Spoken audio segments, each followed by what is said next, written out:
everyone, and welcome to your second floristry school class. Last lesson, lesson 1, I showed you how to make the classic round bowl of flowers or a posy. I did this in artificial for the reason that I want to keep this as my point of reference, and we will go back to it each lesson where necessary, just to keep us all on the same track. Now, I must reiterate that this class is actually preparing you to be florists and to work in a professional industry. Now, when I started 42 years ago, I spent the first year cleaning vases, sweeping floors, and standing beside my seniors where I learnt to wire and actually pretty much run from A to B to get what they needed.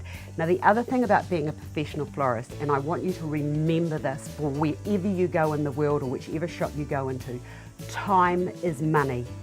And the quicker that you can master these skills and put them together, the better it is going to be for you long term.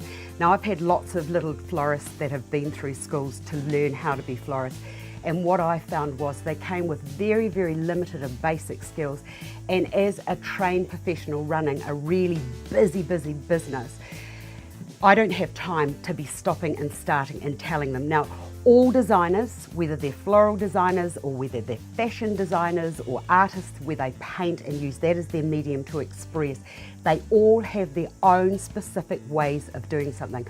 I've got what I've learned, but I've learned over the years from this one basic bowl or design to take that in all different directions. That is what we're going to learn over the course of the weeks and the classes that we put together. So, as I said, this is what we're going to do. We're going to do another version of this, but we're going to be using fresh flowers. But first and foremost, the very most important thing that you need to learn about is the care and management of flowers. And as the junior or even the senior, whoever's there, when the flowers come in the morning, they need to be conditioned and prepped and made ready for the day.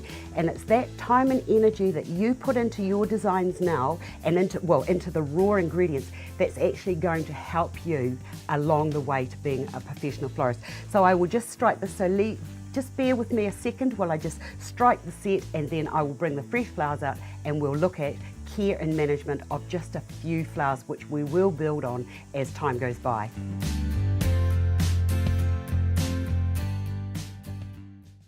Right, the flowers. Look at what I've got on this bench. Let me run through just a few things that you might be sort of like faced with and think, oh my goodness, what is that? Well, we all know about scissors. Of course we know about scissors. These are my Floral Snips. I just love these. They are just so easy to work with and they're nice and lightweight. Plus there's this nifty little thing here, and that is used for stripping all of the thorns of things like roses, but we'll get to those in a minute. The other thing I've got here is some gloves. These come in very handy, and I will show you very soon, as do arm protectors, because not all flowers are very nice to us, but we will face that very shortly. The other thing I've got here is clean vases.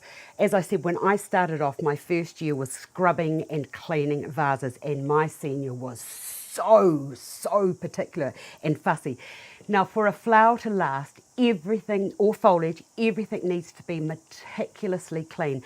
Now, it is the bacteria or the leaves that may be beneath the water level that will sour and muddy up that water, and once that's in there, that bacteria will cause, and it is the bacteria that will have your flowers not last as long. Now, the other thing I've got here is very simple everyday bleach, and I'm just going, it's about a cup, or a capful that I put into there. Oops, I don't want that bit into there. Now, the reason I put the bleach into there, you can use herbetane. There's all sorts of flower aids that you can use to help preserve your flowers. But when things are coming in and then they're quickly going out, I've just found that over the years, just good old everyday bleach does the trick. And it's the same stuff that goes into the swimming pool. It's cheap and it's inexpensive, and it works for what we're going to do today. Right, let me get rid of that. Now, this is usually, oops, I'll get rid of that so that the camera can see. As a junior, it used to just be the most daunting thought of every morning going in, and there would be mountains and mountains of boxes and boxes of flowers that all had to be conditioned, and they had to be done quickly and efficiency. So that's the words that I'm going to keep reiterating: quick and efficiency. And the more time it takes, the longer that's just profits going to waste. And if it sounds like I'm being the business mentor here, I have to say that because that's what your senior or the owner of the shop, wherever you get a job, is going to insist on. So it's quick and efficiency, and time is money.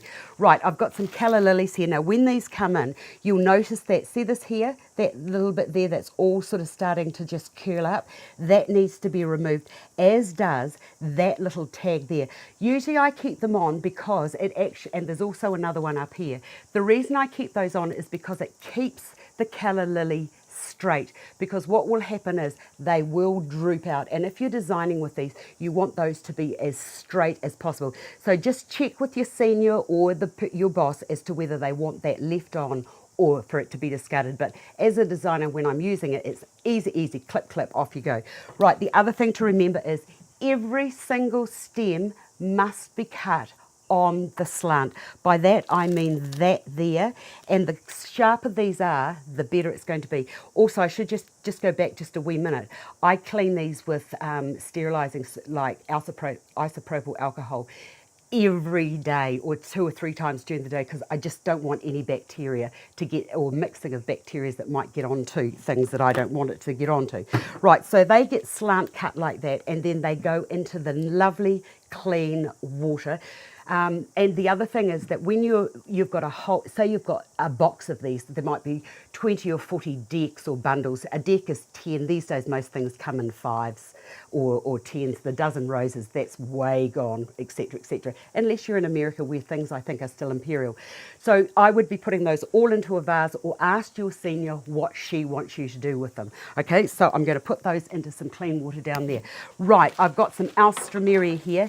Now don't be thinking that you can just rip that off, because by doing that, what you're going to do is you're going to bruise those delicate little flowers. Sharp scissors come in very handy. Slip that off, and I hope that wherever you're working, they do have 2 types of a green bin and a plastic, so that you're not mixing them, because someone somewhere's got to clean those up. So I always have a box on hand to get rid of those. Right, when you get these, you will notice that they've got a rubber band. Sometimes they'll have a tag. Cut that off, and very, very gently just strip all of that damaged foliage off, so that when the designer comes to use them, it's just a matter of just grabbing them out of the bucket or out of the vase, and then you're ready to go. But all those little damaged leaves down here, somebody's got to take time to get rid of those. So get rid of all of those. And as I said, any bacteria that is on that stem, once that gets into the water, if it's in that water for 2 or 3 days, that is going to start to sour or cause bacteria to grow in the container of water. In most busy shops, things will just go in and out as quickly as anyway, so you won't need to worry about things like that. But just make sure that they are, but the longer they're going to be sitting in water, the better it is anyway. Right, bring those all back to the same stem length. And when I look at these here, I can see that that's been a blunt cut. Now I would say that that's happened at the growers. The reason why we cut everything on a slant is because when that goes into a vase, and I'll just put that vase up, when that goes into the water, if it's flat, it won't be able to suck up the water, and a flower or foliage needs water not only via their stems, but they also need to be misted, but we'll get into that in due course. So by doing that slant cut, it just means that it's not sitting flat on the base of the container and maybe not being able to suck up water.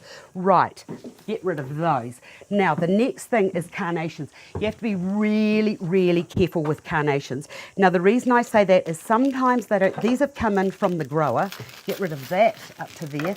These have come in from the grower, and they've, all the stems, or pretty much all of them, have been, the foliage has been removed. Anything that's still in the road, just get rid of that, like so. And the other thing is, you have to be really careful. These here, believe it or not, will snap quite quickly, just like that. So it's what you do now in removing all of that, so that when they go into the vase, it's an easy pull in and out. That we'll use for a buttonhole. That's the other thing, waste not, want not, and the least amount of loss in broken heads, the more the profit margin is. But your senior or whoever you're working with will tell you that, or if you're starting off in your own business, you can work that out yourself.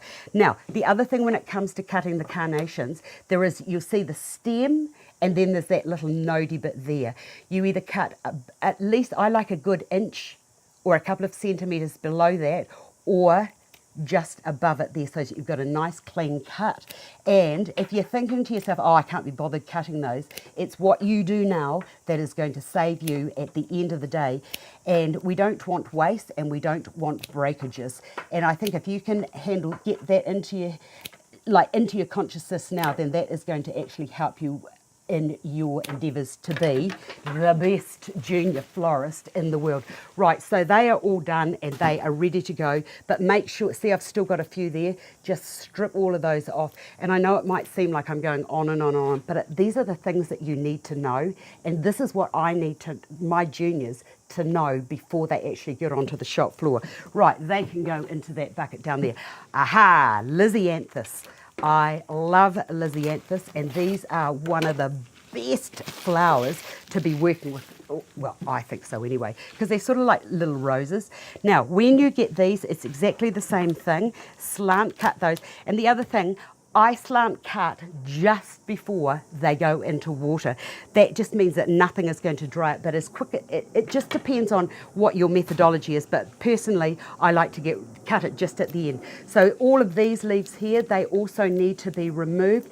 Now sometimes these here can get put aside and they can be used for like a door posy or for around the edges of another design. Now ask and find out what your designer wants done with those before you go getting yourself too carried away and taking them off, because not everybody likes those off. Right, I'll continue with these. That is going to cause bruising, and I know this through experience, and you will too. And if you don't believe me, that's just snapped off. You just leave that for a day and see what happens. I can't believe I was so clumsy. Quick, but not rough, I think is the word. Now the other thing is that what I prefer, what I like my girls to do is all of these little bits here, that's dying. Take those bits off. Look, can you see that there? See how that's all compared to that there? See, I call that it's on the wane, i.e. it's on its way to the bin. So it really should be looking like that. But as you get into it, you will soon discover what I'm talking about. So just check all of those, because that checking now is really important. Now that one there, it's not quite on the wane, but it's not that far away. To save time, just get rid of it now. Okay, so there's those all done, and I am going to recut those so that they aren't, they haven't dried out. And also it wets the same as with the carnations. See how there's that little node there? Just cut above that node so that there isn't a hard, that if you have it from there, that sometimes means that the water can't sort of like come up the stem. Right, that is that done. Now, the last thing I want to show you today, or just the last thing for now, is the Gypsophila. This Gypsophila goes off like you could never believe. And as I said, it's all of this stuff here. See how it's already starting to do that? Now this would have come, I was at the market first thing this morning, and the flowers for them, it was a Monday morning. Usually market, the flowers arrive on a Sunday night. Now they may have been picked on Saturday.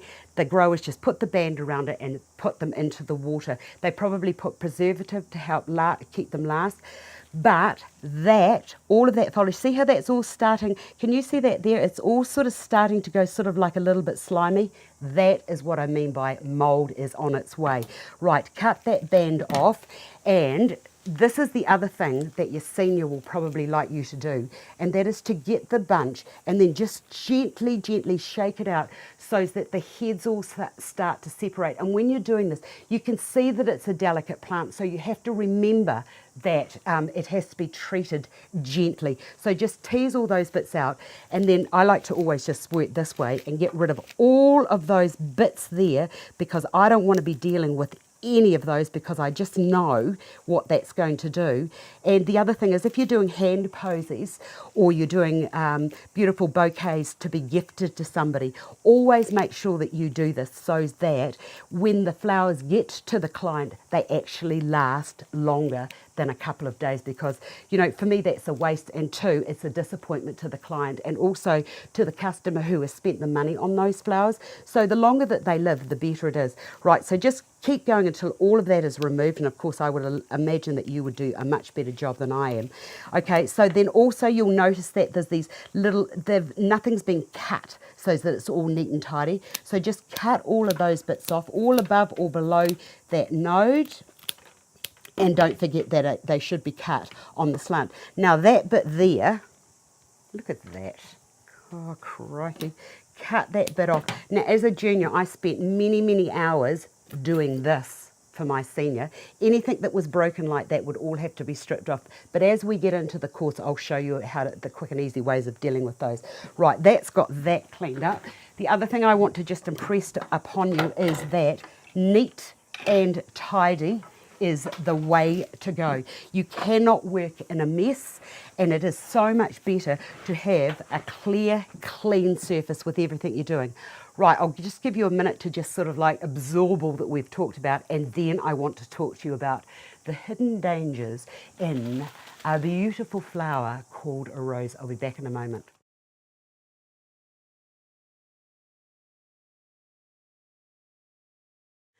Right, let's progress. Now at the beginning of the lesson I showed you these lovely gloves, and I showed you this. Let me introduce you to one of the nastiest flowers on the market, and it is a rose. These are dreadful things if those little pricks actually get into your finger. Now the other thing, health and safety, I need you to be really, really, really aware of, and that is that these flowers have come from a grower. 90% of the time they will have been sprayed, because we as designers want pristine, perfect. We don't want them with bugs in them, we want them perfect. And if this rose is going to go into a bouquet for a bride, she doesn't want bruised bits either. So they have to be absolute, the jewel in the floral crown, and pristine, perfect. Now, there is a downside to that. When they are being sprayed, unfortunately, we as designers do not know what they have been sprayed with. Now, I have heard of many people that have had lost fingers through a rose prick and have been hospitalised. I don't know what is in them, and I will find out in due course and pass that on to you, but it is paramount that you look after yourself. And the other thing to remember is no eating, drinking, or God forbid, smoking where you're putting anything near your face or your mouth, because we don't want any kind of poisoning. Now, these gloves, in fact, if you go into Astar's place, I made these ages ago. These are my arm protectors. These are one of my most greatest assets, and if I haven't got these, I don't go near the roses, because I've been sick 2 or 3 times over my career from the roses. And just to let you know what it's like, a rose prick that gets infected can almost have in the middle of the night its own separate heartbeat, and you do not know where to put it. The other thing I want to share with you is if you can, in fact I insist that you make sure that your tetanus injections are up to speed and you get the boosters, because it is really, it's just one of those safety things that you need to be aware of. Right, these gloves, these save my hands and they save my fingers. And don't forget, my hands are my trade. If I get an infected finger, I can't work. If I don't work, I don't earn money. It's that easy. So, you know, there's another little business tip that I've just given you. Right, from there, when I went to the market this morning, they all thought that I was crazy, because I went through just about every bunch of roses to find something that had as many prickles on as I could. Right, cutting these bands off, because we don't want those bands in there. And look at the mess that I'm left with, because they weren't cleaned up. Look at that. Now, I've got because they've all been pushed into a sleeve, what the growers try to do, and you see that this here's got little bruises on it, that I'm going to have to fix, but that can wait for a moment. Now, because they've all been squashed up, you'll notice that only the top 2 leaves are still perfect.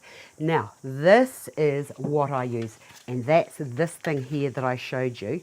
Now, holding that there, putting that down there, it's just a matter of squishing that down like that to get rid of every single prickle, and if there's still some there, usually they don't go any further than there, but it depends on the variety of rose. So every single prick on that rose has to be removed before you even begin. And when I was doing my training, I used to leave this until my last job, and I used to put a box underneath me so that all the leaves all stayed together. Right, keep going until they are all done. So if you just give me a moment, I'll just get on and get rid of these, and I'll be back in a minute to show you the other little tricky things that you can do to help these roses live a little bit longer. Seems to be such a long stem, doesn't it? I'll be back in a moment.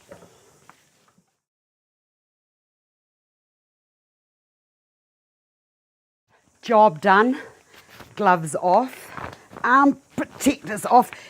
If you really want to be safe, I'd suggest you find out, you make yourself some of these because they are fantastic.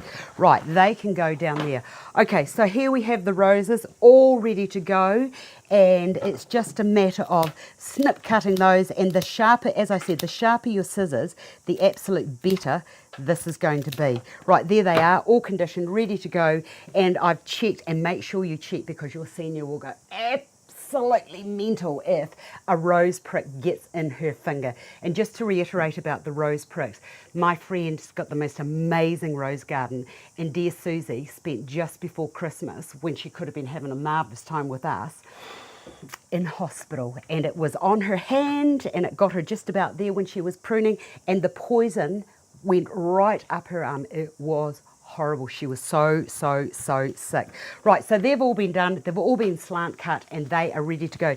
Now, the other thing that I like to do is, and it's best to do it now, where the rose has got that little marked bit on it, that, let's see that there, that little wee bruising, just get rid of that now. So the more you can do in preparation now, the quicker it's going to be when you come to put your designs together. Right, they are ready to go into water. Now, let's look at foliage. I really love, oh, the other thing you can do too, and I must just tell you that, sometimes, depending on the variety of rose, they might droop their little head. Now, you can revive those, and it's quite easy.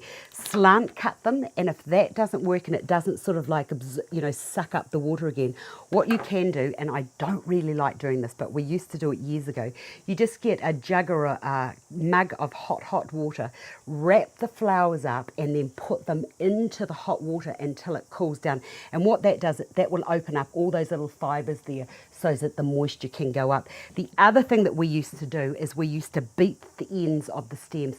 I don't do that anymore because I just don't think that it's necessary, but that's what we used to do, and times have changed. So don't worry about the beating of them because, you know, personally, I wouldn't like to be turned upside down and my feet beaten. So just remember that. Now, foliage. Now, these are the foliages that we're going to use today. I've got the Dusty Millar. It's exactly the same process as what we've done with everything else. Just slant cut those. Now, sometimes, getting back to what I was saying about the beating, sometimes when the stems are really woody and you want to preserve, you can beat the stems, and it's just a matter of getting a hammer or something and just knocking those down there so that you just break those fibres so that the moisture can get up. So that's the Dusty Millar. The other thing is I've got some silver dollar here or some gum.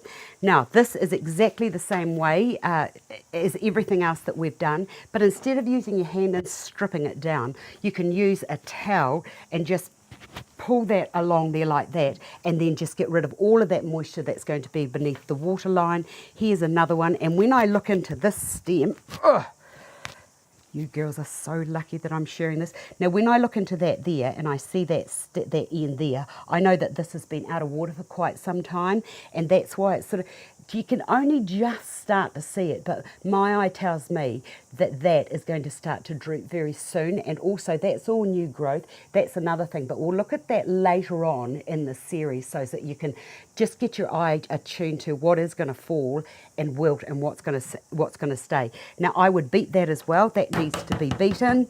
And we've also got that one there's fine. Now, here's one. Now, this is what I also like to do. Now, to make a little bit of money, they have things called door posies. Now, or you might want to make a corsage. Instead of dumping those and putting those into the bin, just strip cut those wee bits off, and then take the foliage off, and then just put those to side into a smaller container so that if you've got a corsage or a buttonhole or a headgear, those little bits are there. Waste not, want not, remember that. So, and I don't know whether this is being sprayed or not, but oh, mind you, my hands just always work better, don't they? But it is much easier to just use the cloth to just wipe all those bits down. We don't want that bit too. And the other thing is with the silver dollar, sometimes the essential oils, you know, that sticky essential, that smell that comes out. Okay, so they're all cleaned up and ready to go. Let's say that we've beaten them. I don't know where my hammer is. And then these just all get slant cut again, and secateurs would be much better. When I look into it, I see that I've still got a little bit there. Make sure that that is gone. Now, the other thing that we've got here is clean my work surface because I don't want any mess anywhere. Now, I've got some beautiful Ruscus. Ruscus really needs nothing else done to it other than just slant cutting there. And it's on a bit of a bend. I can't be bothered with that bend, so I'm just going to cut that off there. And that's ready for the water. And we are now ready to make another design out of the flowers that we've all prepped and conditioned. See you in a minute.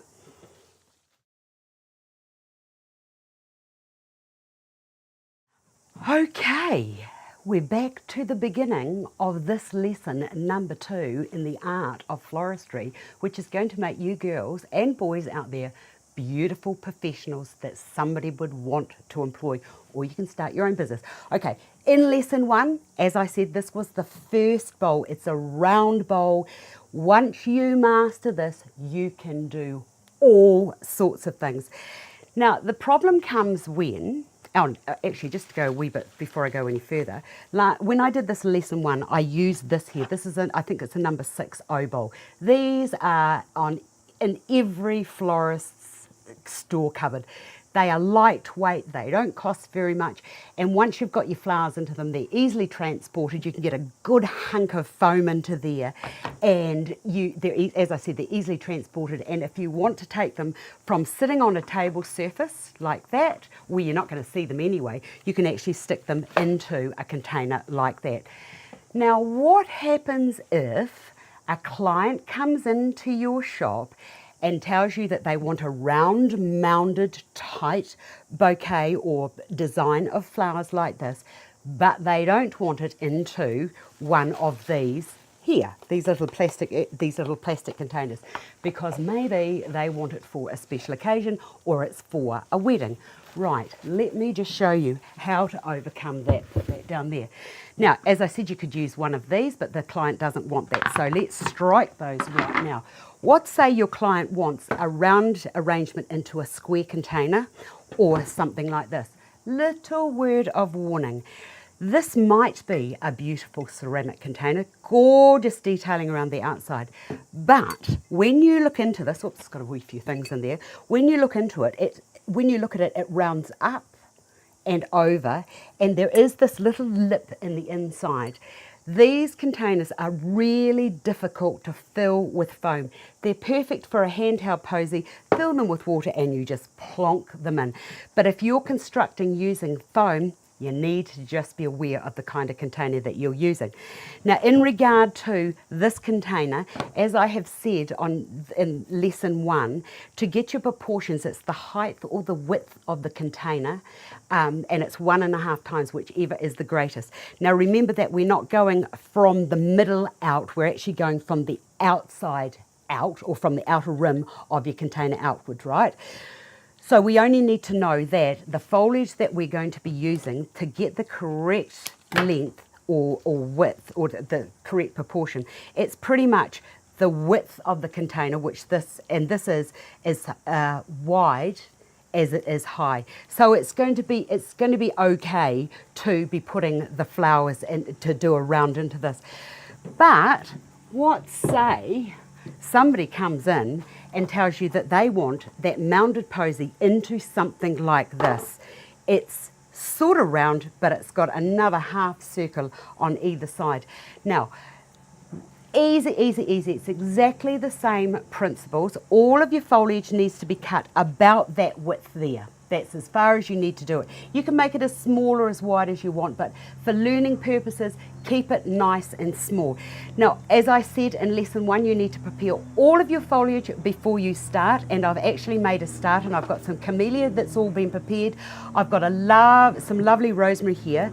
The reason I'm using the rosemary is because this is not a formal container. This is an informal container, and we're going to be putting a formalish design into something that is a little bit informal. So when you're faced with this, what I do is I look at the container and I say, oh yeah, that tin colour, and then I look at this foliage here with the rosemary, and that's sort of like a cottagey, sort of like organic, rusticy, sort of like shabby chicy kind of form. So that's what I'm going to use, and I've just seen a little bit of fluff on there, so get rid of that. So I've started preparing all of my foliage, so just give me a few moments to prepare all of my foliage, and we'll quickly put the foliage in, and then we'll move on to the flowers, and then I'll let you go and have a cup of tea.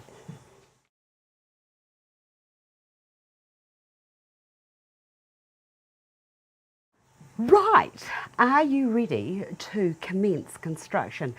I like to get all of my foliage, everything all prepped. As I said, it's going to be the width, or the dimensions are going to be from this point to this point.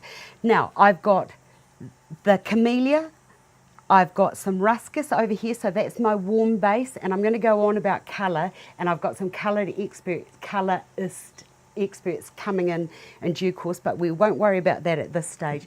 Now I've got the beautiful gum, which we're going to use. Now that's a cool base, that's got the lovely lovely little round, and it's got that lovely silver. Plus I've got this here, which the Dusty Millar, which I love. Plus I've got the rosemary. So these colours here are all going to tone in with my container. And you do need to look at your container, and you then need to ask where the flowers are going to be, what kind of an event. There's so many details you have to get from your client without invading their privacy. But usually what I find is, once I say to them, you know, they decide on the design that they want, and then once they've decided, I then ask, you know, what's the event like, what's the decor like, what time of the day is the event going to be, so that you can just factor all these into the selection of materials and forms that you use. Right, I've got the foam into here, and I'll just reiterate about the foam just a wee moment. Now the green foam is the one that you soak, and that holds about 10 times its own weight and moisture. The other thing I do, as I put the bleach into the water that I put my flowers in, I also do it into the foam. In case this, you know, this might be 2 or 3 days, over 2 or 3 days, like a conference, that they need to just recycle the flowers. Another thing that I've discovered, and what is happening more and more now, especially here on this side of the world, and because of the world economy and everybody wants to save, the flowers will go from maybe the wedding to the venue, you know, the reception area, and then there may be a party the next day, so the flowers will travel on. So it's what you do now which is going to have you getting repeat orders and satisfied customers. And the other lovely thing I like to say to people at the weddings that I do, oh, well, what will we do with them? And I just say to them, give them to special guests at the wedding. Tip from me. Right, okay, we're going to start from the base and work up, and I've got all of my Camelia. I really love this Camelia because it's such a nice form to work with. Right, that's just a little bit too long, but and as I said, I always like to cut everything before I start, but look, it's okay. The other thing is, it is a nice firm form, and I could have taken the foam up just a little bit further, but it's okay because once I get everything else in, it will droop down. And you'll notice that I'm doing exactly the same as what I do in all of my designs, and it's just a matter of going from one side to the other, just like I did in lesson 1. Now also, you can the other thing about the Camelia is, it's, as I said, it's really strong, but it's got this really lovely luster and sheen on the leaves, which is actually going to help to give life to your finished design when you have finished. Right, I can still see a few little voidy holes. Now, the other thing that I learnt when I was training is that there's a lot of money in foliage. And I also worked in a bar, and I can remember the guy that owned the bar saying to me, ice aster. There's a lot of money in ice because it just means that you don't have to put so much mixes in, and also you don't need to use too many flowers because the greenery is also part and parcel of it. Right, there we have that like that, and everything I'm putting in is going in on the slant. The other thing I need to do is to start bringing some of this foliage into the top of the container of the arrangement so that it actually still gives that rounded, mounded effect. Now these have got a back and a front to them, so you're going to have to just be careful of that, and what I like to do is just put one into the centre and then go to the other side of that, the reverse of that, and then put that into there. So there we have the first of our base done. Now I could use the Ruscus now, but I think I'm just going to leave that for a moment because I now want to go and to put a little bit of gum in. So exactly the same process, but we're just going to step this in here, make sure that everything has all been cut on the slant, and it actually means that it's easier to insert it into the foam. Now, I didn't finish either by saying to you that the green foam is for fresh and the grey is specifically designed for holding, because it's a bit firmer, for holding artificial. Now that's going up. I don't know that I want it up, but at this stage it'll be fine because maybe when I put a flower on that, that'll go down. So another piece over to there, and you're probably thinking, oh my goodness, she's going to run out of room. You won't run out of room, trust me. The other little sneaky thing I like to do, because we're getting to be a little bit more advanced because we've watched this a couple of times, what you can do is to insert a clump instead of just having one-off insertions. We are going to be looking into colour to wiring in perhaps our next lesson, but for now I'll just leave that out, but just to let you know what is to come. Now see how much easier it is than just going one here, one there, one there, just to use it in the clump forms, and as long as your visuals are the visual weight of that foliage that you're inserting is the same, it doesn't matter. Okay, from there the next thing is to use the rosemary, and I'm just going to start a little bit different now, and I'm going to go into the top and I'm going to circle or just insert that down in amongst the gum here. And as I was saying earlier on, keep an eye out on the little tips here that might be starting to tip over. That means that it is new growth and they may not last, so you might have to pull those out before you go too far into your design, because there's nothing worse than things tipping over. Okay, now the other thing I want to do is to go down under the leaves, and then because I need everything's all sort of sticking out and it's all quite a bit harsh, so what I want to do is to just bring those down underneath the leaves, and it's exactly the same process. Now I can teach you as much as I know, and I'm not saying that I'm the best designer in the world. I just had a really good training and I really want to share the knowledge that I've had. So if you're asking why I'm doing it, I just want to produce and to have the world with really, really good floral designers that know the basics. And I think that if you look into, like I think of fashion designers, when you think of fashion designers like say Chanel, and then you look at somebody like Jean-Paul Gaultier. Now they're both top leading designers, but their designs are an interpretation. That's exactly what I'm doing for you. This is an interpretation as I see it. But as I said, once you get this basics, you are fine. Okay, now I've got a couple of bits of dusty Millar, so I'm going to put a bit into there, and I've got 5 pieces, so I'm going to put one piece over there, a piece over to there, and it naturally wants to droop out. So just take it down under the leaves and then just let that droop out. Now you can group this and you could layer it, you could cushion it. There's lots of things that you can do with this, but we won't get into that this lesson, but that is going to be coming up. Right, the next thing I want to do is to put the Ruscus in, and that gives another complement and another texture as we're building a picture up. And I believe that the basing, and which is what we've just done with the foliage, should be almost like a design, just waiting for the jewels, which are going to be the flowers.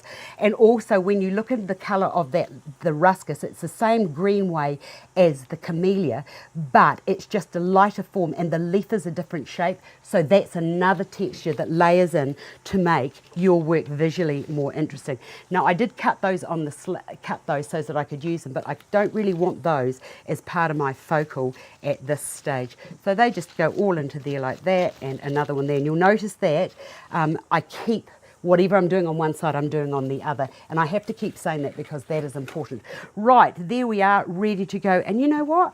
on its own, I think that that looks quite nice. And I'm looking at it and I'm thinking, oh, I could put pears into that, or I could put apples into that, or I could put grapes. But on its own, it's looking very, very lovely because we've layered in the most visually interesting, gorgeous base, and it doesn't need that many flowers.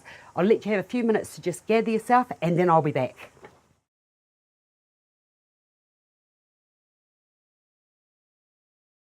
Flowers have all been cut to about the same size as the foliage, all laid out in front. And as you can see, by laying everything out and grouping everything, it just means you can just go whack, whack, whack, whack, whack.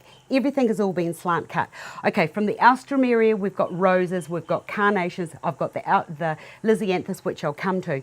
Now, I've got these Calla Lilies. These are really difficult to get into the foam. Now, I've also got a lot of things in here, so this is my tip to you. Get a pen, and all you do is you go down into the foam, make a hole, not too big a hole, and then that just gets put into there. Now, I think what I might do with these is I'm going to group them as a little focal in one side of my design, and because I've only got 5 of them, I don't need, I might as well just focal them than just putting them right through the design.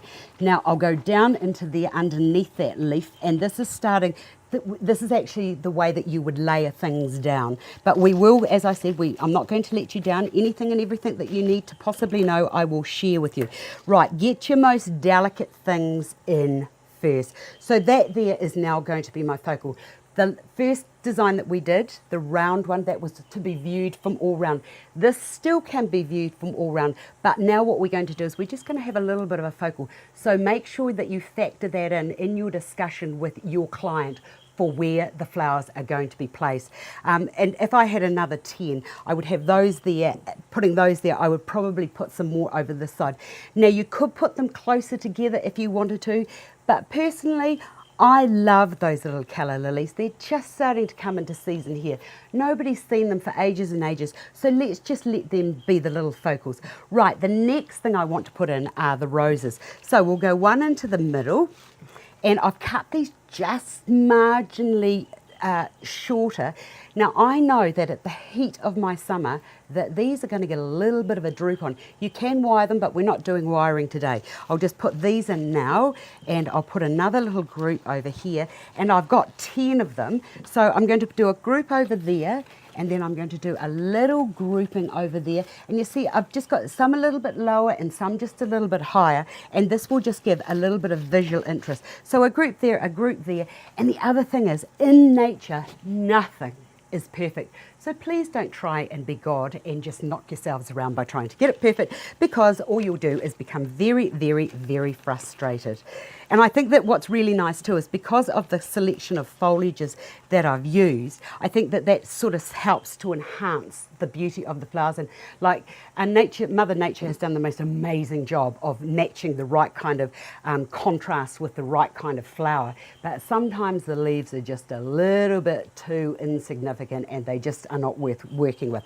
Right, now I've got some of this Alstroemeria, so I'm just going to put a little bit of that into there, and you think that there isn't enough room in here, but there is. Now, the other thing about these is that those little Alstroemeria flowers, they're all going to start to open up. So just give them a little bit of space sitting above so that you can see them. Now I'm going to put another one into there, and I've got 2 left, so I'm going to put one down and into there, and everything that I'm inserting is actually going into the foam about a good 1.5 inches or several centimetres. So I've got that over there, and I'm just going to put that into there. Now, as I said, when I was putting the foliages, doesn't that just look beautiful there? And the other thing is that leaf does offset that beautiful, beautiful flower. Absolutely love it. Now, you could walk away and think, oh, cool, done. But I have also got the carnations, so I thought, well, why not use the carnations? Now, the other thing that I need to tell you is, see these little wee curly bits here? Sometimes they get caught. So if in doubt, take them out. And you'll notice that when I'm inserting the flowers, I'm not going in like that. I'm actually going in like that, sort of like cupping that flower around my hand. Now I've got one there, let's just bring one into there. I've got another one there, so these might as well just go into the centre here, and they actually help to fill in a little void, and I've got a space there. A void in the trade is a hole. And my senior said to me one day, it's a dirty big hole, Astar. Just make sure that you don't ever do it again. Now I've got a little space over here. I'm going to put that there. And then because I've done that, I'm going to go down to this end here. Now how cool and groovy is that? And I've got one left over. That could be for a buttonhole. Right, so there we have it. Oh, hold on. Wait a minute. I do have a little hole. I have a little hole just there. So it's still that round bowl that we've achieved a beautiful design in an elongated or a troughs type of container. So now let me just put that to one side. Let me just bring this up here. Similar style, but because I've used different flowers, different foliages, so when I go on and on and on about once you master the basics of the round bowl, you can do anything. That is what I mean. Now this is just lesson 2. This is just a different combination. I want to show you how to do all sorts of things that will be useful for you in the profession of floristry. I really hope you've enjoyed today's lesson. For lesson 2, I think we have achieved quite a lot, and until I see you next time in lesson 3, practice, practice, practice. It doesn't have to be this big, even if you just do the foliage. The more practice you put in, the better your work is going to be, and you'll get that quickness, and as I said, that quickness equals time, and time is money. Thanks for watching. I have enjoyed spending time with you, even though it's been a long time. See you again soon.